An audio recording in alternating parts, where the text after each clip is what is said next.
Minute বসে থাকারও সময় নেই, আমার হাতে প্রচুর কাজ থাকে।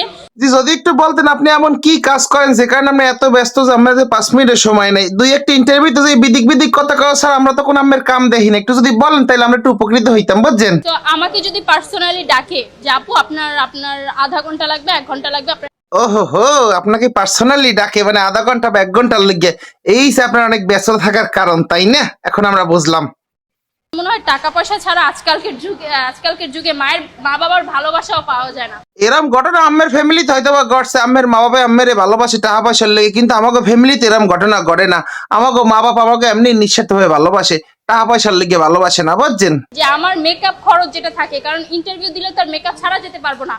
আপনার এই মেকআপের খরচ দিয়ে বা লাভ কি? মেকআপ করেও তো আমার চেহারার কোনো উন্নতি হয় না, চেহারা তো হেই আগের মতোই বাইলে ফুলা দিয়ে রয়েছে মনে হয় জানো। তা মেকআপ ছাড়াও তো আসতে পারেন, মেকআপ ছাড়া আসলে তো কোনো সমস্যা হইবে না মনে হয়।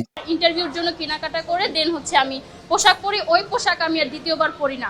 চিন্তা করে দেখছেন, এক পোশাক দিতে বা সে পড়ে না, সে কি পরিমাণে এই পার্সোনাল টাইম কাটাইয়ে মানে আধা ঘন্টা 1 ঘন্টা দিয়ে ইনকাম করে দাদু, তার এক পোশাক দ্বিতীয়বার পরা লাগে না। সে এত পরিমাণে কামায় যে সে প্রত্যেক শোতে বা প্রত্যেকটা কামের লেগে এক ফিরে একটা ড্রেস পরতে পারে। ও মাই গড, এ তো অনেক বড় লোক হয়ে গেছে। তো এ তো বাংলাদেশের মুকেশ আম্বানিরও সারাই গেছে, নীতা আম্বানি হয়ে গেছে বাংলাদেশের সে এখন।